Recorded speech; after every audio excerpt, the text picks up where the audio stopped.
about, and all good things. Welcome to the Thursday Mind Gathering. Peace. We're in the building trying to get all these contraptions to work. Let me see. So just give us a few minutes to get set up. By all means, like I said, share. Hit that share button. Get in those comments. I won't say your name unless you want your name said, but if you've got any questions on what's blocking you or how to get over a block, whatever, if you need clarity, vision, whatever, get it in the comment box, get it in the comment section, and I promise you we're going to address those issues to the best of our ability.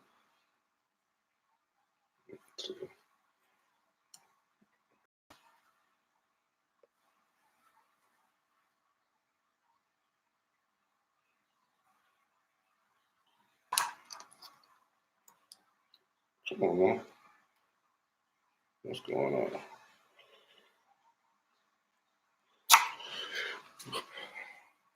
Got 5 people in the room. So just to start it off, my name is Belvin Jessup. I am a certified hypnotherapist. The name of my business is called HypnoWorks. And today we're going to go over a couple of things in regards to our last live conversation. We actually streaming live now on Instagram, YouTube, everything right now. So we're going to get it popping today. What I wanted to talk about, Marlon. Bro, let's start it out. Let's start out the same way we started off last time. 3-minute meditation. Let's 3-minute meditation. I forgot about that. Before we start off, I'm so eager to start and talk about this book, a classic book, Think and Grow Rich. But before we do that, let's do that 2 or 3-minute meditation. So hopefully you're in a quiet place right now, place where you might not be distracted. What I want you to do this time, on my count, of course, I want you to take a deep breath in on my count. All right, just one deep breath this time. I'm gonna get you to hold it just for a couple of seconds, and then we'll go from there. Everybody ready? Breathe in deeply. Hold it. And if your eyes are not already closed, allow your eyes to close as you slowly breathe out. What I want you to do now is place your attention on the muscles around your eyes now that they are closed. I want you to relax all the muscle groups around your eyes. As you relax all the muscle groups around your eyes, I want you to feel that relaxation flowing from your head all the way down to the soles of your feet. Feel that relaxation flowing freely, and it makes you feel calm. It makes you feel relaxed, and you're always in control. Calm, relaxed, you're always in control. Now, as you focus your attentions around the muscles around your eyes, as I said, your eyes are so relaxed, you don't even want to use them right now. You just want to focus inwardly and relax yourself even more. In a moment, I'm going to get you to open your eyes. But the next time you close your eyes, it's going to double that feeling of relaxation that you're already feeling now. Open your eyes now. Feeling good, feeling great. Now close your eyes again. Feel that relaxation as it doubles. Your arms are relaxed. Your legs are relaxed. All the muscle groups in your body are relaxed. Now this time when I get you to open your eyes and close your eyes, it's going to increase your ability to focus. It's going to increase your ability to relax from head to toe. Open your eyes, feeling good, focus. Close your eyes and triple that relaxation. Very good. Now while your eyes are closed, I want you to put your mind on a goal or a task that you need to complete, a goal that you have set for yourself. I want you to see yourself working hard, being persistent on that goal. I want you to see yourself crystal clear completing that task or goal. I want you to feel now the warmth inside and the happiness that it brings of you completing that goal. Just as you can see this goal crystal clear, you can see yourself working on it. You can see yourself completing the goal. These things will take place. All you have to do is put your ideas onto your goal, work on your goal, and it will manifest. In a moment, I'm going to count from 1 to 5. When I count to 5, I'm going to snap my fingers, and you're going to be so focused and so ready to understand and listen to the information that we're going to bring today. In fact, you're going to be so alert, you're going to feel so physically good and healthy that you're going to be so focused, and you're going to be able to extract everything that you need to complete your goals. 1, 2, 3, 4, and 5. All right, feeling good. That's what I'm talking about. Little meditation. So, like I was saying, I wanted to touch base with Brother Marlon on the book Think and Grow Rich by Napoleon Hill. Had this book in mind. It's a classic book. It's up there with The Secret. It's up there with the 48 Laws of Power. It's up there with a lot of other books people may have on their shelf. Marlon, I actually slept on this book because I've had it a long time. You know, you think it's about wealth, but the book is actually all about the mind. It's all about the subconscious part of the mind. Mm-hmm. So this time, going back and rereading the book after having it on my shelf for so many years, because you can see my pit bulls had their way with the book. You know, that I had to go back and reread it because it's so many jewels. Yep. So many jewels. It even made me watch a live video with Napoleon Hill, which is a European guy. But he tells you the story of how he wrote the book, what gave him the idea of writing the book. And this is one thing I want to say before we begin and jump in the book. Most people think that you need a certain level of education to start a business. Most people think you need some money to start a business. Mm-hmm. But he breaks down how some of the most successful millionaires, they didn't have an education. They didn't have a dime in their pocket when they started their business. People like Henry Ford. Henry Ford, they say, failed 10,000 times, literally 10,000 times before he was able to actually make and manufacture his first car. Mm-hmm. So it's about not giving up on your goals and having a goal in your mind and being determined to complete it. Right. And I'll let Marlon build a little bit on that. I'm about like you. So I read the book probably about 2 years ago. Mm. And then when you mentioned it to me last week about wanting to kind of get into it, I went back in and started listening to my audio version. And man, the things that revealed themselves to me this time around, man, was just like jaw dropping. Right.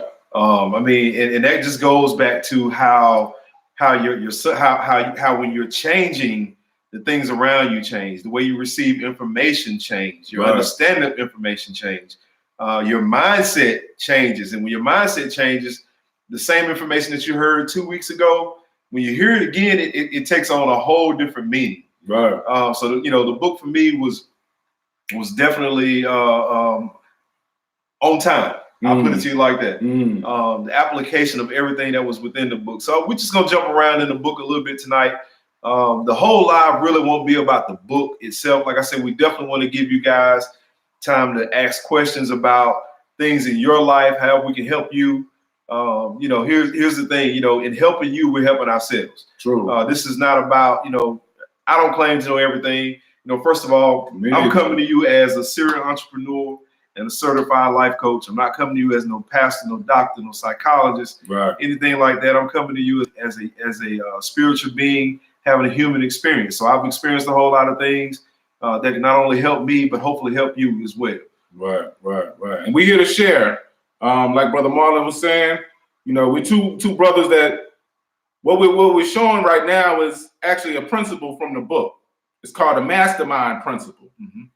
Now, the mastermind principle from the book is basically two or more people come together to work on a common goal in a harmonious fashion, when you're working on it in harmony. So the book was, like I was talking about, the book was talking about how some of the greatest millionaires, they didn't have anything. But when they teamed up with someone who could further their ideas, that's the mastermind principle. That's the mastermind. Because a lot of times we think we can do it on by ourselves, and there's a lot you can do by yourself, but it's more you can do with a group of people. They gave an example in the book that, let's say that we are all like a car battery. I'm a car battery, Marlon's a car battery. And we all working to power a car or power something, I would say. But let's say we get together with other minds and other brains and other batteries. Now the charge becomes more powerful than just a charge by itself or a charge with two people. So the more people that can work together, that's a problem. People working together. Everybody wants to be chief. Nobody wants to be the soldier anymore. Everybody's a CEO nowadays.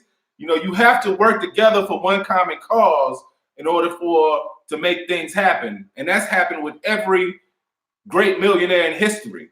He's Right. teamed up with someone. Jay-Z didn't do it by himself. At the beginning, he had Dame, and what's the other dude he had with him? Master P didn't do it by himself. Baby and Slim, that's a team. And I'm giving you hip hop examples, but at the same time, this works in everything in life. Mm-hmm. Every idea that you want to put forth, you have to have the faith, and that's a word that I would put it like this. That's a word I was challenged with at a young age, because I was taught to do the knowledge, to know, not to believe. But it's not talking about having faith in something outside of you. It's talking about having faith in yourself and faith in your idea. Remember I said Henry Ford, they said in the book, fell 10,000 times before he could have gave up. But his belief in himself and his belief in his idea and his belief in what he was doing made him not stop and made him be able to accomplish his goal. No matter how many times he failed, he still ended up winning in the end. So that brings me. I got Keep one going, thing Marlon, with while I pull that that faith out. thing. So, Mhm. so in my reading of the book, the two things that really grabbed me this time was a burning desire and faith. Those two things grabbed me. It really gravitated to me, especially where I am in my life right now. Right. His definition of a burning desire was really understanding what do you desire. Right. So we have always been taught that desires are bad things, negative connotation, right? We talk about a desire. The first thing when you say, what do you desire? Somebody almost thinks sexual. Right. But you have to desire something in life, right? If you have a goal, your goal should be what you desire. Your desire should be to finish that goal, right? It should be the end all and be all. It should be what you desire. Now, me personally, I tell anybody, I desire to be a 100 millionaire. That's my desire, and I've always been forthcoming about that. Right. I'm not afraid to say or ashamed to say I love money. Right. See, now here again, that goes back to what we've always been taught. Money's bad. Money's the root of all evil. Right. So Program. these are conversations that we had as youngins coming up, as they used to say, right? True. So, in my changing of my mindset, I have to understand that what you love and what you desire will ultimately lead you on the path you need to be led on. Right. And then the faith thing. Oh man, now listen. I'll let you read it because I see you got that highlight. I'll let you hit that first, then I come back. So the first chapter in the book is actually called Thoughts Are Things, because thoughts are things. You know, your thoughts actually are something that's unseen or something that's untouched, but they can become a physical thing. So when you change your mind, you actually change your world around you. But the second chapter is the chapter on faith. Now I'm gonna read to you how it starts. It says that faith is the head chemist of the mind. When faith is blended with thought, the subconscious mind instantly picks up the vibration, translates it into its spiritual equivalent, and transmits it to infinite intelligence, as in the case of prayer. The emotions of faith, love, and sex are the most powerful of all the major positive emotions. When the three are blended, they have the effect of coloring thought in such a way that it instantly reaches the subconscious mind, where it changes into its spiritual equivalent, the only form that induces response from infinite intelligence. So that goes back to something that you always hear me talking about: the subconscious mind, the conscious mind, something that goes hand in hand with hypnotherapy. But the reason why I talk so much about the subconscious and conscious mind, because the subconscious mind is what you have to get in contact with in order to change your behavior and your thinking. So this book, Think and Grow Rich, is all about subconscious mind. It actually even has, and I'm gonna get to it, it has a chapter on auto-suggestions. Auto-suggestion is just another word for self-hypnosis, where you actually putting yourself in a trance in order for you to program your mind to get what you want out of it. Because once you start putting things in your mind, in your subconscious mind, and it is filtered past your conscious mind, past that critical factor, then it will start to work. Then your mind will start to make the things happen around you, but you have to get the thought to the subconscious mind. So Napoleon Hill, I don't know if he was a hypnotist, but everything he talks about self-suggestion, auto-suggestion, everything he talks about it implanting it in your subconscious mind. Marlon, would you want to say something about that? The faith thing was the one, is the thing, like I said, the burning desire and faith were the two things that grasped me this time around. Right. His definition of faith here again is a little different than what we've always been taught, right? You know, the biblical way, faith without works is dead. You got to have faith, right? So that's the point right there. You can't just have faith. You got to put some work to it. You got to put some work behind it. But this definition, and I think further on in the chapter, he breaks it down more so to faith is a bridge between the subconscious thought and the real world manifestation. Right? True. It's the bridge between that, right? So you have this thought in your mind, right? But you got to have faith, which your faith is your unwavering ability to go after it, right? You believe in it so much that you're just going to make it happen, right? You believe in it. It almost takes over you, right? Because you want it that bad. You're obsessed with it, right? That's faith. Right. Faith understands that it's going to happen, right? So that goes back to what we were talking about last week about you have to see it in order for it to be done, right? That's faith. Faith is seeing it, right? And understanding that it will be done. True. But the first place you got to see it is in your mind.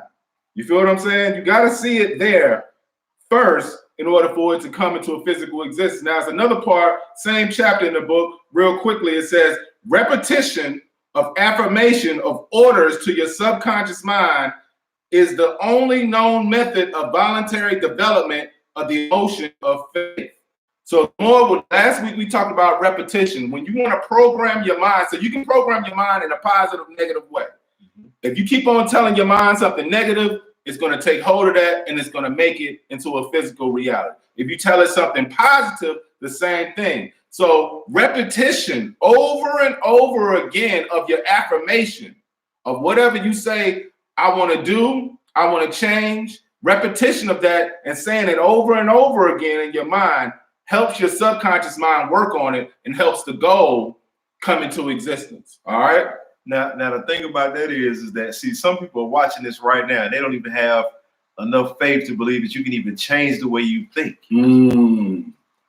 Right? So if you're watching this live right now, I challenge you to have faith that you can change your mindset. Right? You don't have to be the same person that you were yesterday, right? You can change your mindset, but you have to believe that. If you don't believe that, it won't happen. Right. You know, I tell people I have bad habits, and I'm working on those bad habits, right? But I understand that. So I have to consciously do things to make those habits better.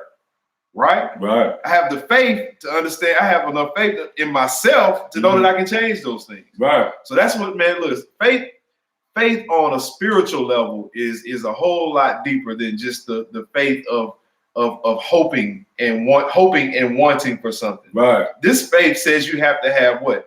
Action behind it. Right. You have to believe in it, and it will come. Right. You have to believe in the ability in yourself in order for the faith to really take place. You have to know that there's a power within you that is able to do all things if you believe in that power. I'm not talking about religion right now either. I'm talking about believing in yourself, believing in the idea. If you have an idea for a business, you believe in that and you're obsessed with that thought. You might not have the money, you might not have the education, you might not have anything, but you have an idea. You know that idea is going to be a great idea if you can make it into a physical existence, but you just have to do what we said earlier, team up with the right people, have the right people around to make your idea come into a completion. So it's like faith is very important, because if you don't have faith in yourself, you're self-sabotaging yourself.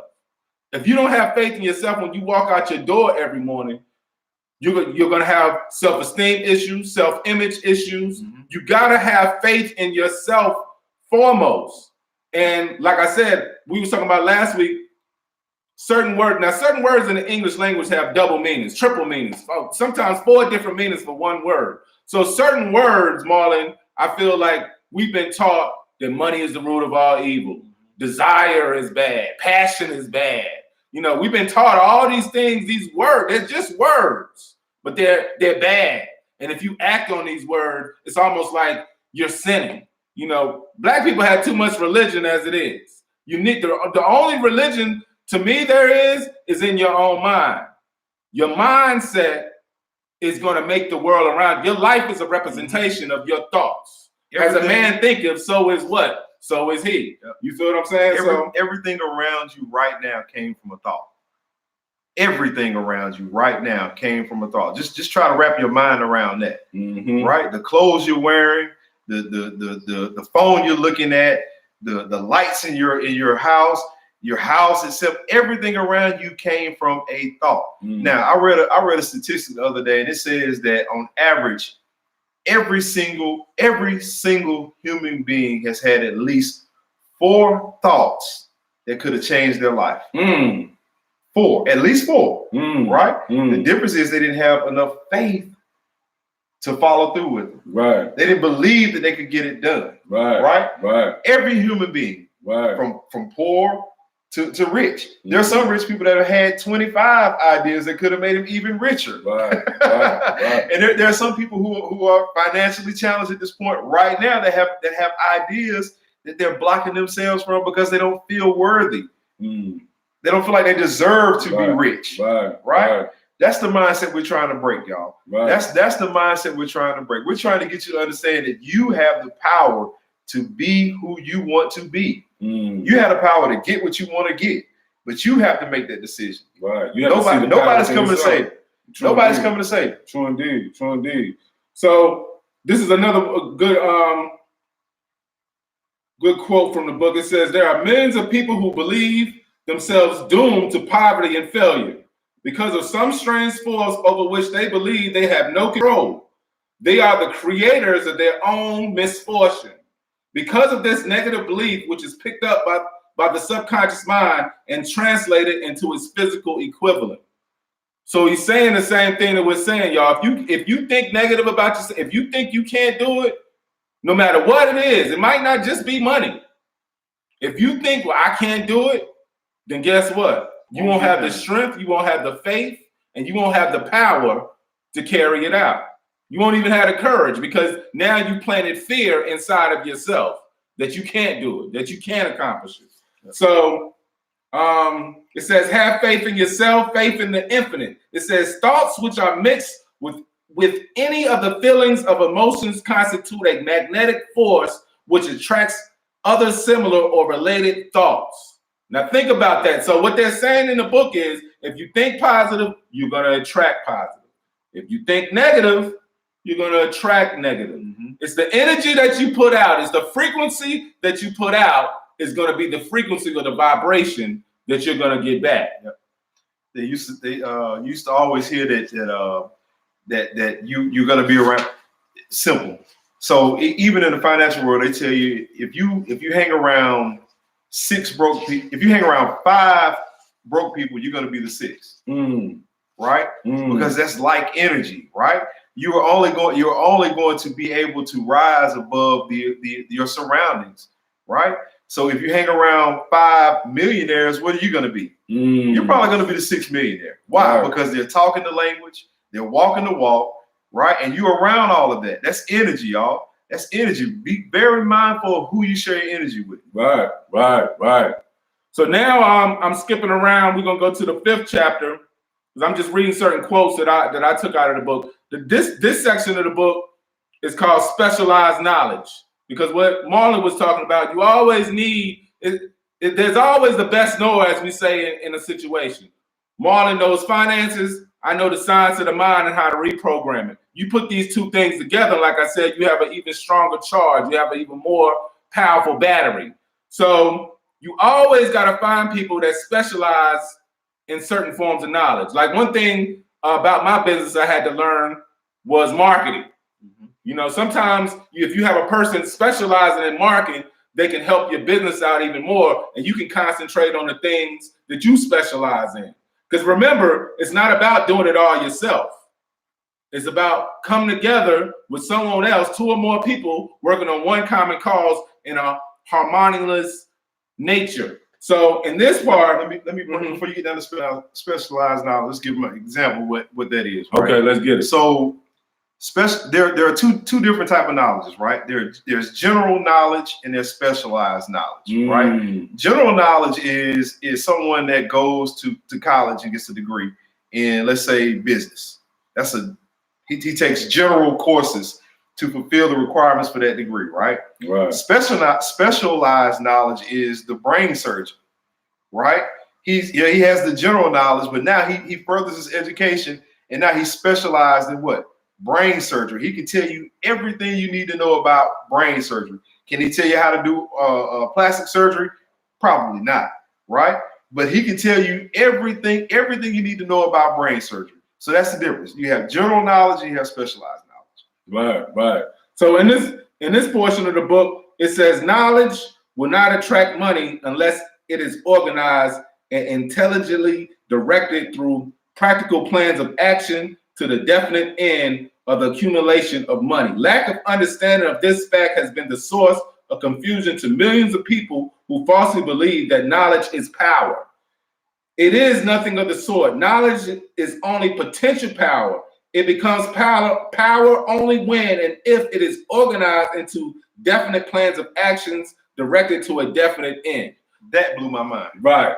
Because you can have what that is basically saying is you can have all the knowledge in the world. You can have knowledge on history, philosophy, spiritual things, financial things. You can read all the books, but without that knowledge being applied and directed and planned, you have to have a plan in order to succeed. Yep. You know, a great man once said, in order to, because everybody wants the goal is the money, G-O-L-D. But in order to get the G-O-L-D, you have to have the G-O-A-L first. You have to have the goal in mind in order to get the goal mind. Mm-hmm. So it's like your ideas has the potential, and the knowledge that you have helps your idea, but knowledge alone will not help you reach your goal. Nope. You have to have a plan. Nope. Knowledge. And here again, you know, I always like to flash back to what you were taught as a kid about knowledge being power, right? Yeah, to some degree, knowledge is power, because here again, the more information you have, the better off you are, right? Mm-hmm. But that goes, I think, a whole lot of knowledge breaks down even more so into the general knowledge and the specialized knowledge. Right. You know, if you're in a, excuse me, this word always gets me, y'all. I'm sorry, I got big lips. If you're in a specific industry, you should be seeking specialized knowledge about that industry, right? You should be seeking only information that is going to better or increase your knowledge about the industry, right? That's specialized knowledge. Now, here's the kicker.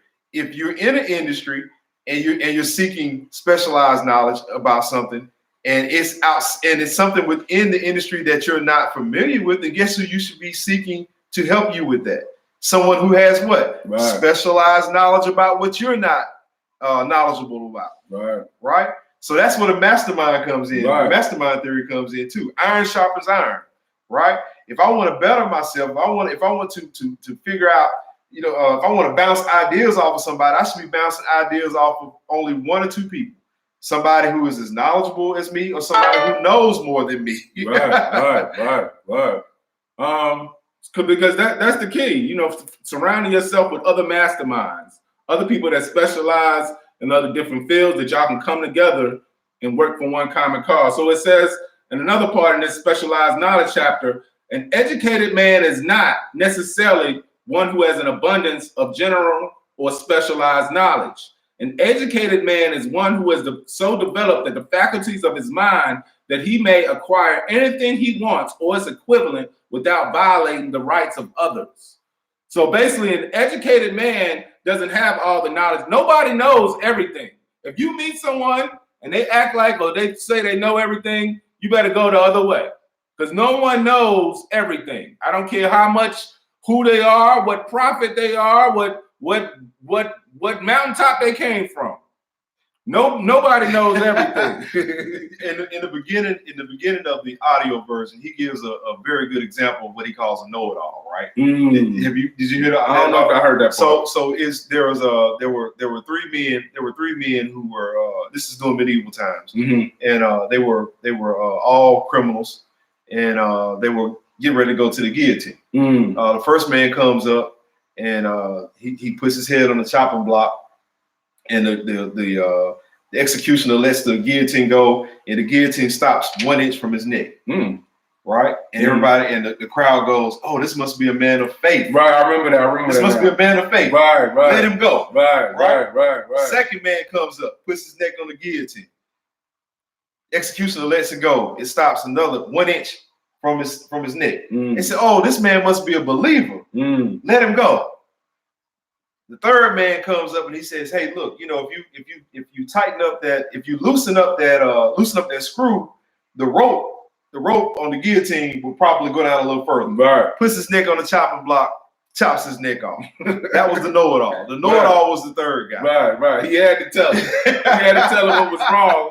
He couldn't just go with it. So he got his head chopped off. And that's what it is. You can't expect to know it all. You gotta form alliances. You gotta come with people and attract. You will attract people. What they say, when a student is ready, the teacher will appear. And I'm not always talking about a teacher and a student relationship, but whatever you need, once you put it in your mind that that's what you want, it'll start happening around you. How many times have you bought a car and that was the car you wanted? You wanted this car so bad, and you didn't see too many of these cars before you wanted. But once you bought the car, got in the car, started driving it, you start seeing that car everywhere you went.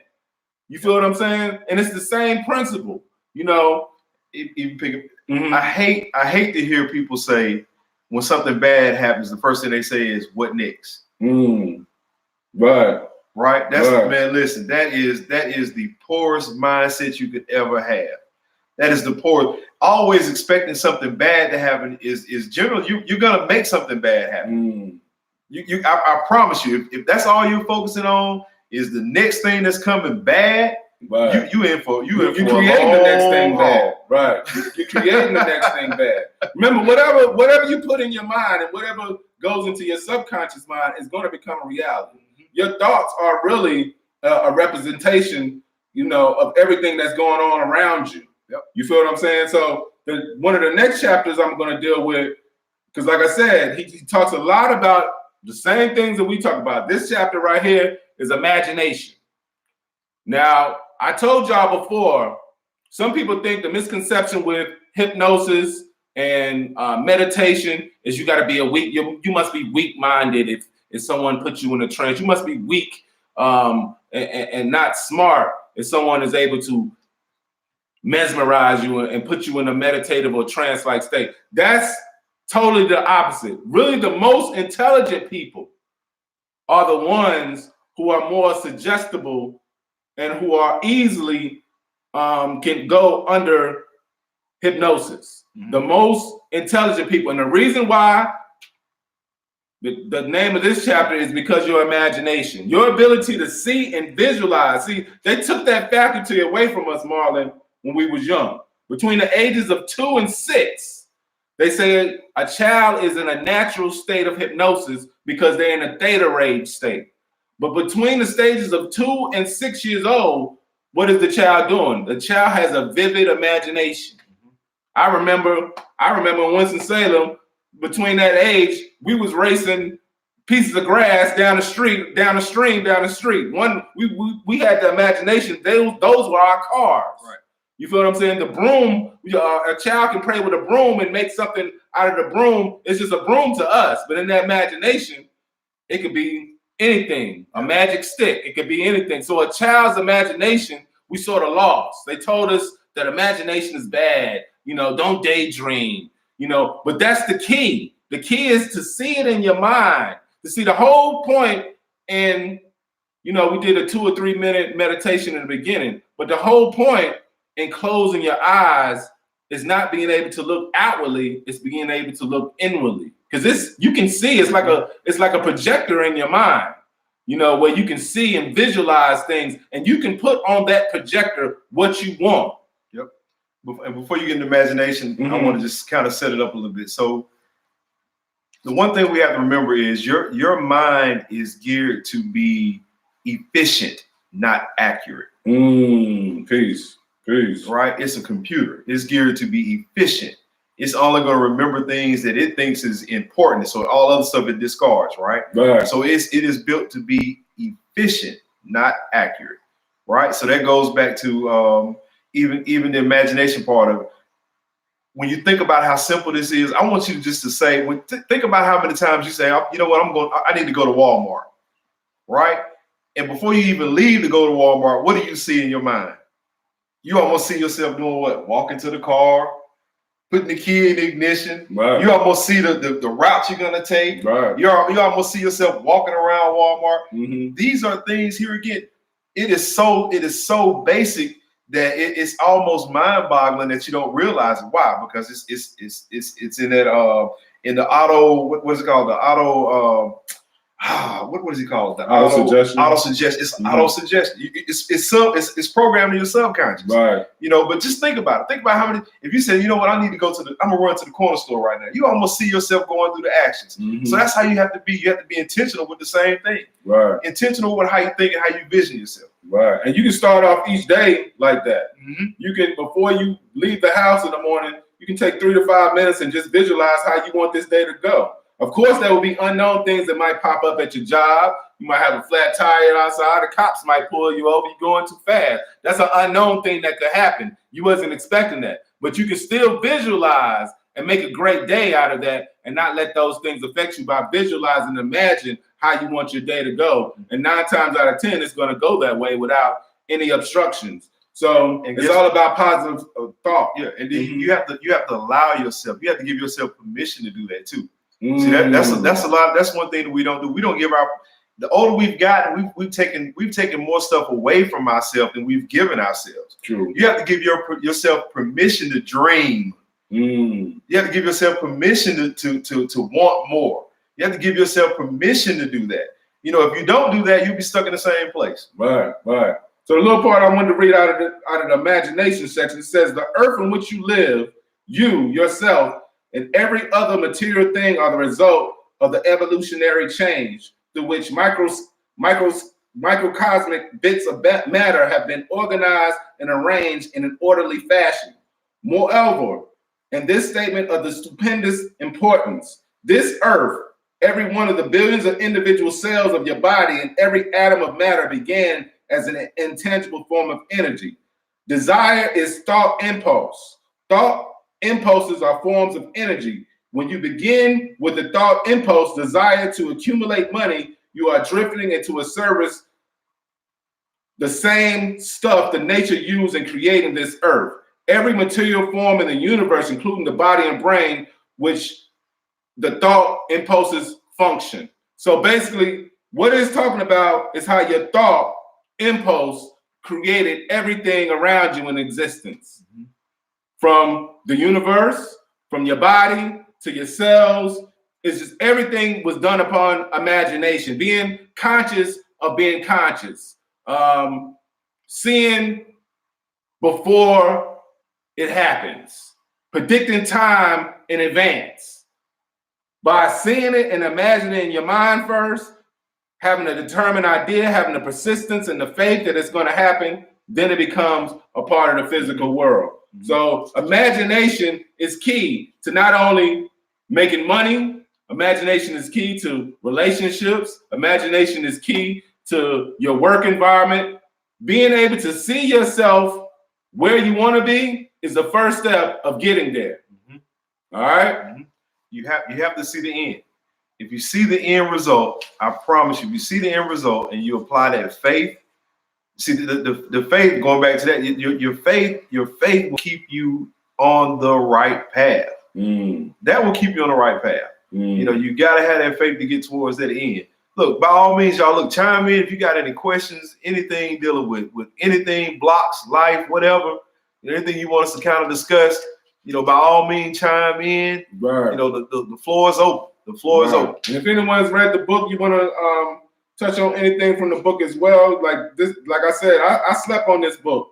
So the next stage I want to look at is the power of the mastermind. The mastermind principle is what we've been talking about the whole time. And this part, it says the psychic phase of the mastermind principle is much more difficult to comprehend. You may catch a significant suggestion from this statement. No two minds ever come together without thereby creating a third invisible, intangible force, which may be likened into a third mind. The human mind is a form of energy, a part of it being spiritual in nature. When the minds of two people are conditioned in a spirit of harmony, the spiritual units of energy of each mind form an infinity, which constitute the psychic phase of the mastermind. So you have to, I'm telling you, this book have jewels in it. You have to be able to come together and allow, like we have a common goal. Let's say we have a common goal. He has a way he might see it in his mind. I have a way I might see it in our mind. When those two thoughts and ideas come together in harmony and we're able to work out our plans and how we're going to make that happen, because we just can't keep it in the mind. We got to put some work towards it. Once we can come together, we will work harder and more efficient than we would if we was disagreeing on how we're going to accomplish that task. So coming to an agreement is very important when you're dealing with the mastermind principle and you're teaming up with somebody. You can't have a lot of back and forth. You got to be coming together for one common cause. You know, and a lot of times the mastermind principle deals with male and female relationships. Because remember, it says two or more people. Let's just focus on the two part because we ain't talking polygamy. But two people coming together for one common cause and working in a harmonious fashion. You feel what I'm saying? That's the mastermind principle. And a lot of times, you know, in the Black community, we have a hard time working together. It is what it is. Y'all know what it is. We have a hard time working together. But if we work together, we will get more accomplished and we'll be in a different situation. Remember what I said, when you change your mind, you change your world. We constantly complain about the world and how we're treated. But can we come together and make the change instead of going and begging for someone to make the change for us? Right. You feel what I'm saying? One of my mentors told me a long time ago, don't be afraid to share your ideas. And I had to think about that because that was one of the things you always worried about. Was somebody gonna steal my idea, right? But what you have to understand is this: once you share that idea, right, it's gone. Somebody else might be able to take it and run with it, but guess what? I guarantee you, once you share it, the universe will replace it with something 10 times better. Right. That idea it's holding space in your brain. Right. If that makes sense to you, it's holding space, right? Share your ideas. Share them with people. I guarantee you either going to find somebody that's going to take it and run with it, or you're going to find somebody that's going to help you. Right. Either way, it's only going to make you better. I promise you. Right. Because, a lot of times when you say people think that you're going to take your idea, a lot of times by not sharing your idea, you're killing your idea. You got to tell someone else and let someone know that, hey, this is what I want to do. Are you with it? Are you on board of helping me complete this task? Do you like the idea? You have to be able to work together. We're always better than two heads are always better than one. Always better than one. It's only so much one person can do. So when we put our heads together, it will make the journey more easier. Right. And then you have to be woman or man enough to understand that you can't work with everybody. There are going to be some people that you can deal with and some people you can't. Right. And Marlon said in the beginning, not to cut you off, Marlon said in the beginning, have yourself around people that are smarter than you or on the same level. Don't be telling your ideas to people that you know. Some people, when you tell the idea to them, that's not going to work. That's not, same thing in the book. They told Henry Ford he was crazy. They thought it was perfectly fine to have a horse and carriage going up and down the street before there was automobiles. They told him he was crazy. Told him he was crazy to think that you're going to be driving a car or driving a contraption that you got to put gas in that's going to drive people around. They thought he was crazy. Now, just think about that. If he would have not listened to himself and listened to what those people were saying around him, then he would have never been determined enough to complete his idea. Remember, I said he failed over 10,000 times. That's what it said in the book. So most of the time after we failed 2 or 3 times, we stopped because we didn't have faith in our idea. You know what I mean? And he had another thing that was talked about in the book. He had persistence. He worked on that goal and was obsessed and was persistent. Some people, they work on it here, then they won't work on it for another month. They'll work on it here, won't work on it. You got to, every day you're working towards your goal, He talked about burning the bridge, right? Burning the bridge, burning the boats. There is no return. Right. When you get that idea, and it's something that you have enough faith in, you won't think about anything else. You won't think about a plan B. You won't think about if it fails. Right? You'll burn the bridge. You ain't going back. Right? He gave an example of the men going to battle. Right. Warriors going to battle. True. And they rode in off the sea in these canoes and these boats. And when they hit the sand, the general told them, burn the boats. We ain't going back. We either gonna win the war, we're gonna die. So that's the mindset you have to have when you have these ideas and these beliefs and these things that you are so passionate about. You gotta burn the boat. You got to burn the bridge. There is no coming back. You got to be all in. That's the only way it's going to work. If you can't do it that way, then I promise you, it's not going to work. It's been shown time and time again. So that's the one thing about being able to model things, right? You can pick up a book and read somebody's autobiography, and it'll tell you exactly how they get there. But we're not smart enough to follow the plan. The plan is already laid out in front of you, but no, we want to go and reinvent the wheel. Right. We have to be more intelligent about that, y'all. We gotta seek out people. If you are in the industry and someone has already succeeded in the industry, you will be a fool, and I don't use that word lightly, and I don't use it often. You will be a fool not to seek out how or find out how they did it. They've already succeeded in your industry. Why wouldn't you want to do what they're doing? They're already making millions of what you're trying to do. Why wouldn't you want to follow their systems and their patterns? True. You got to be smart about this thing. Right. Malcolm X, I think once said, and I think the book By Any Means Necessary, he said, if someone is doing something or has something that you don't have, that means they're doing something that you're not doing. You need to find out what they're doing implemented so you can have what they have. Mm-hmm. You feel what I'm saying? Don't try to reinvent the wheel. A lot of these things that we talk about, some people think are very complex. The subconscious mind, programming yourself, affirmations, persistence, having the faith that you need in order to carry out. These things are all inside of you right now. You have to just pull them out. And with doubt doesn't help it. You know, sometimes G-O-D means to get over doubt.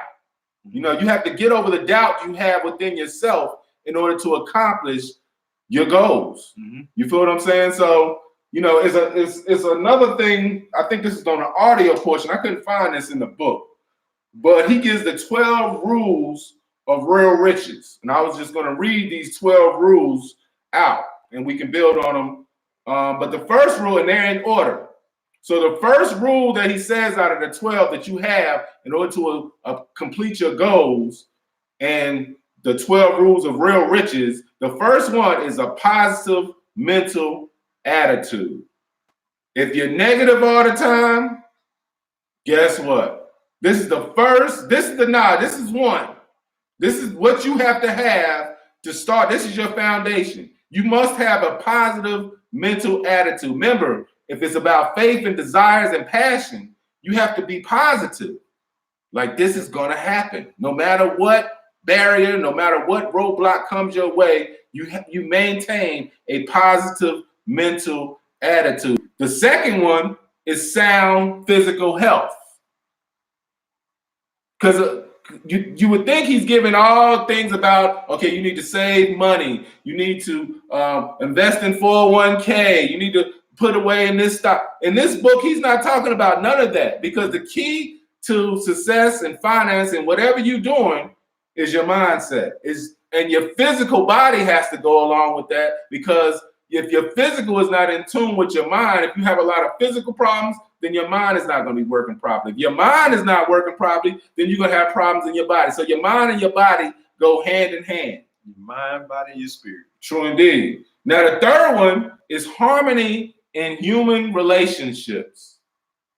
A lot of us can't get along with other people, Marlon. You put us in a group, people start arguing. Somebody want to be king. Somebody want to be heard. You got your narcissists out there. You know, we have to be able to learn to work in harmony. If you're not working in harmony, we're not going to have any power. Power comes in numbers, y'all. Mm-hmm. Power comes in numbers. If we can't work together, we're never going to have freedom, justice, and equality, either on an individual level or even as a people. Number 4, very important, free from fear. If you have fear in yourself that you're scared, if I do this, then I might lose my job. If I'm scared that, if I tell this person my idea that they won't like it, they'll criticize me. You have to get over that fear. Fear has been planted in us, whether we know it or not. Yep. It's been planted in us ever since we were children. They planted fear in us, and they taught us how to eat the wrong foods. So you have to get over the fear. What you about to say, Mom? Fear is a primal instinct. That's all it is. It stems back from when we were running from the lions and everything else with no shelter and all that. That's all fear. Right. Fear is exactly what it is. It is a feeling. It's nothing true. There's nothing true about fear. Fear is something that is made up. It is a feeling that we've given a word to that makes sense. True indeed. True indeed. So the 5th principle is hope of future achievement. That goes back to what we were saying about visualizing, about desire. You hope for, what we said last week, the same day that you plant the seed is not the same day that you bear the fruit. You have to hope for future achievement. Hope that your crops is going to come out right. Your thoughts that you plant inside your subconscious mind, or hope that those thoughts are going to come into existence just as you picture it. Hope of future achievements. Number 6, capacity of applied faith. Number 7, willingness to share one's blessings with others. Now, these are his principles now, and they're in order. Number 8, to be engaged in the labor of love. Now, it's another thing. I don't know if we're going to talk about it this week, but he has a whole chapter on sexual transmutation, of changing sexual energy into manifestation energy. And it's not all about sex, y'all, because mind you, if they didn't treat you right, they wasn't going to teach you right. And one of the things they didn't teach us right about was sexual relations. They put a lot of fears in our minds. Or if you're sleeping with somebody before marriage, you're sinning. What they call that? They call that fornication.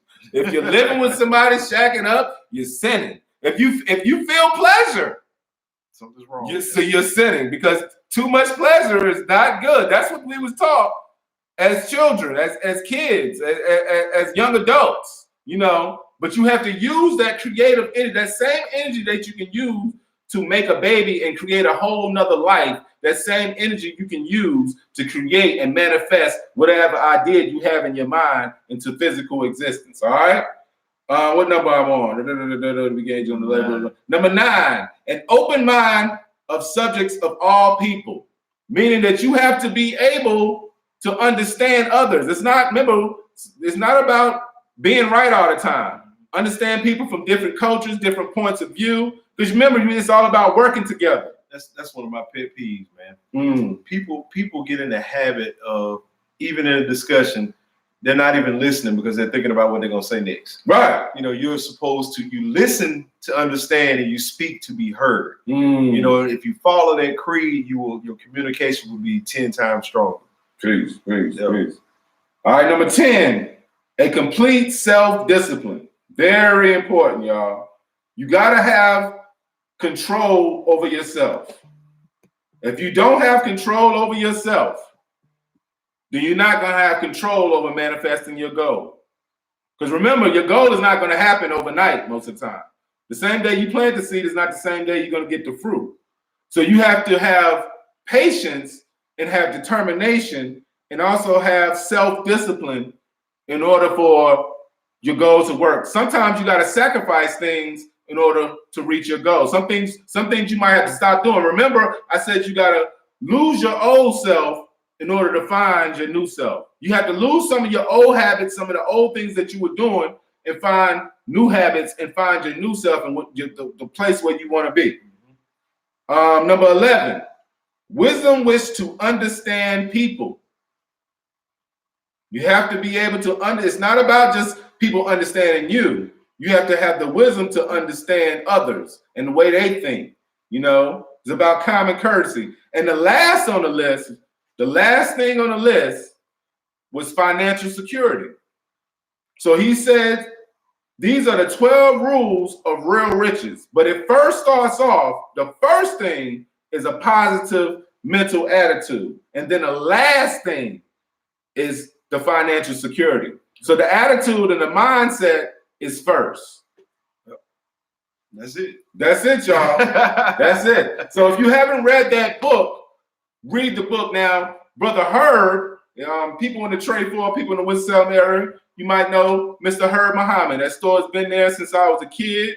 That was one of the first places. The island. Right, one of the first places I went to for knowledge when I was young. When I was a young teenager, 13, 14, 15 years old, I saw that flag in front of the store, which is the flag of the Nation of Islam, and I wanted to know what was that about. You know, what was going on there. So that's a place that I've always gone to. Herb turned me on to the black version. I didn't even know there was a black version to Think and Grow Rich, a Black Choice. I'm gonna get into that book. I don't know if we're gonna touch on that one next week because I don't know if we're gonna be able to finish that book because I think the audio is like 10 hours long. But I'm gonna check out that book because some of the same principles that they use for Think and Grow Rich, they use for Think and Grow Rich from a black choice, because we have different hurdles and different barriers than other people have, so we have to have a different strategy. So I heard a brief excerpt from the gentleman that wrote that book, and basically what happened was the gentleman Napoleon Hill. Napoleon Hill started the first 100 pages of the book and died. Mm. And the brother that wrote the wasn't that Kimbrough, right? Yeah, brother Kimbrough Mm-hmm. was actually out speaking on the speaking circuit, and the publishers bought him in and said, you know, look, we want you to finish this book. And he was like, I don't want to finish the book. I'm writing my own book. Right. You know, and then he thought about it, and here again, applying the principles, right? Mm-hmm. He said, well, listen. He said, the only way I'll finish that book is if y'all pay me. Mm-hmm. Right? Mm-hmm. He said the publisher looked at him and said, you know what? If you finish this book, you don't have to ever worry about being paid again in your life. Right? So he took the first 100 pages that Napoleon Hill had written, because Napoleon Hill was writing the black version. Okay. Which is crazy. Right. He was writing the black version. So okay. He just took it, put his emphasis on it, and kept it moving. Right. So I'm gonna definitely for all the fellas that's on here, man, I'm starting a book club. And to be honest, I think that would be the perfect book to start the book club off with. I'm gonna be posting some more information about that hopefully this weekend. And we're gonna get that popping for next month.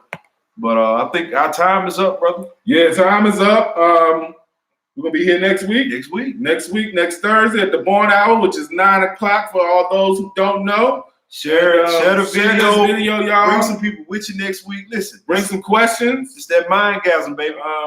Expanding that mind. That's what we're all about. If you have some topics that you want us to maybe touch on, DM me during the week. DM Marlon, and we'll see about those topics. And if we'll put those things together for y'all. But let's get 2020 popping, y'all. These videos are for y'all. These videos are for our listeners, and these videos are to not only help us, but help you get to the place that you want to get to in life. So it's all about your mindset. It's all about the thoughts that you carry about yourself. Mm-hmm. It's all about having a confidence in yourself, that desire and that obsession to want to complete your plan. And on that note, me and Marlon are going to say peace. Peace. Bro Wells, appreciate you, bro. All right. Peace.